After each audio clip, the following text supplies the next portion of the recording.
What is going on, everybody? Welcome back to the channel. After Sound here, bringing you Splinterlands content every single day. We also stream right here in this channel every Tuesday, Thursday, and Sunday morning, so come by and say hello. All right, guys, I have an idea that I want to share with you.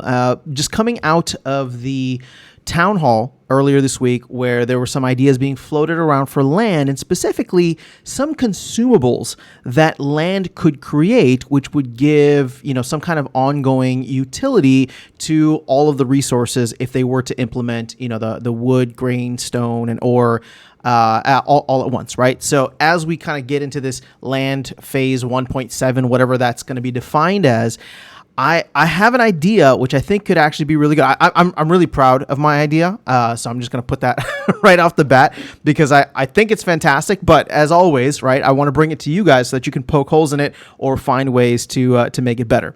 So my idea for a consumable when it comes to what we can produce with land resources, specifically, well, grain is going to be used to power all the plots. But if you take wood, stone, and ore and find some kind of like combination of each, or maybe even just, one of each or something like that, I think we should actually make a consumable playable card. And I even know what kind of card and what kind of stats it should have. Okay. So hear me out.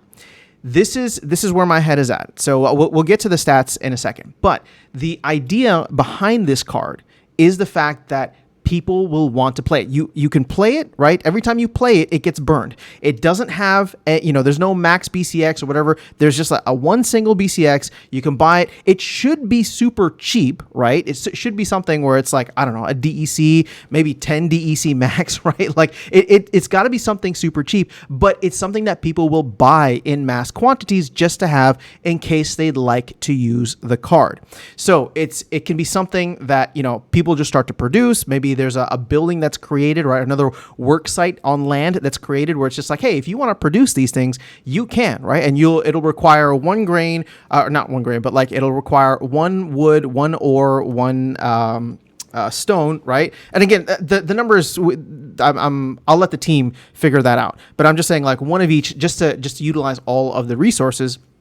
You say you get one of each, and you can create these things, right? And you look at like grain right now, and grain is like super cheap. And then you look at what, that could be in the future. And it's like, okay, that makes sense where if the resources are actually super cheap compared to DEC, right? Or compared to everything else, people would go and buy a bunch of these cards. In fact, even though I don't buy a ton of stuff, I would want to have this card. Now let's get to the card stats because I think this is something that could be quite valuable without being meta breaking or meta defining. And what I mean by that is we should introduce another neutral 0 mana card, right? So we had Furious Chicken, but there's no, that was in the beta set.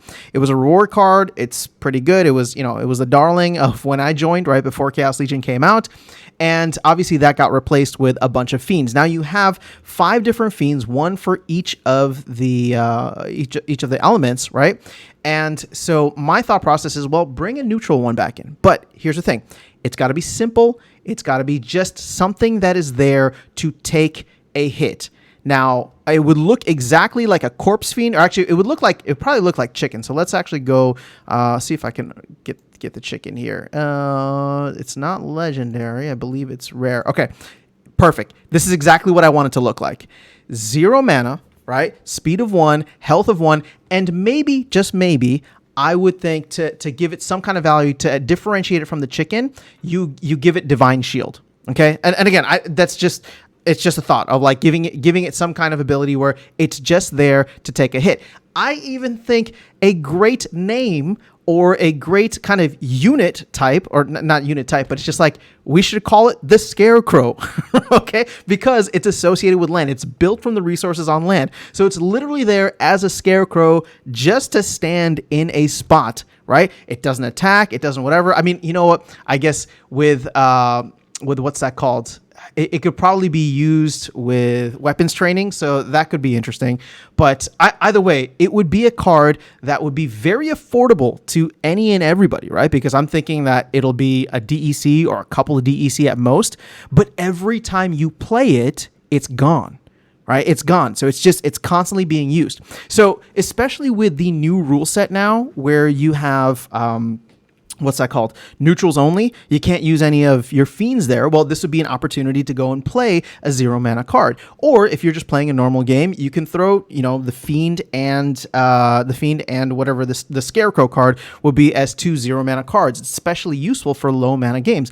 And even more so, right now, if you have one of the Rebellion summoners, this would be a what's that called? This would be one of the dual element summoners. You could actually have 3 0 mana cards on there, right? 2 fiends and one of this. Now, here's the thing. This card should obviously be a Rebellion card, right? A Rebellion-based card, because as of now, Rebellion has no 0 mana cards. You have 0 mana in beta. You have 5 0 mana cards in Chaos Legion.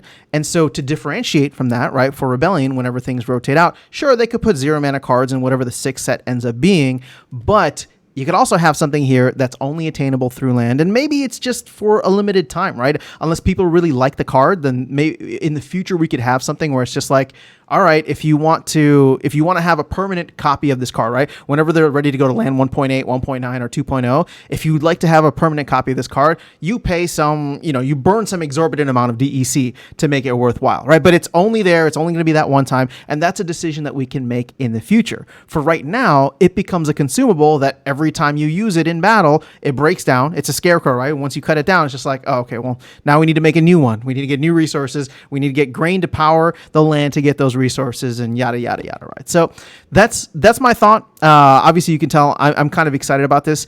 I don't know what the technical requirements would be, but I can imagine that any kind of, consumable that the team would put together would require some technical, adjustments. So this is my idea. I'm throwing it out there, giving it to you guys in its somewhat raw form. Again, I think it's pretty fantastic, but I'm not, tied to it by any means. So feel free to tear it apart. Feel free to, massage it and give it your own kind of spin. But it's something that I think could add a lot of value, not just to the game, right? By adding a new kind of meta that's not meta defining, but just a fun kind of thing that people can get. Like, oh yeah, I'll spend a DEC or whatever to buy that card, right? And here's the thing. What if it costs a lot more because not many people are producing it? Well, then all of a sudden, more land gets turned on and people shift away from grain. People shift away from other things to create this land, or to create the products.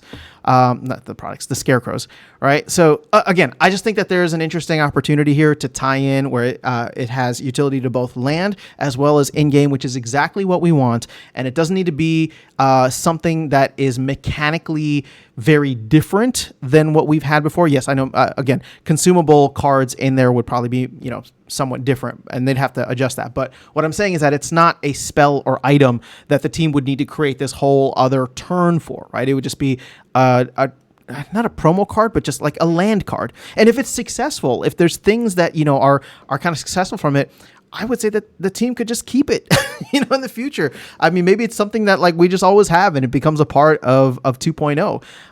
Or, it changes in the future and something like, again, I'm kind of getting all over the place with this just because the ideas are flowing somewhat naturally. So I'm going to leave this with you guys.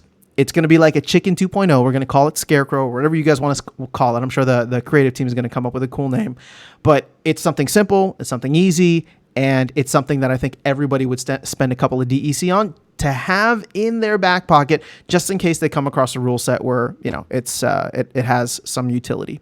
So that's all I have for you guys in this video. Let me know your thoughts in the comments below. Otherwise, I will catch you all in the next one and see you around the game. Take care.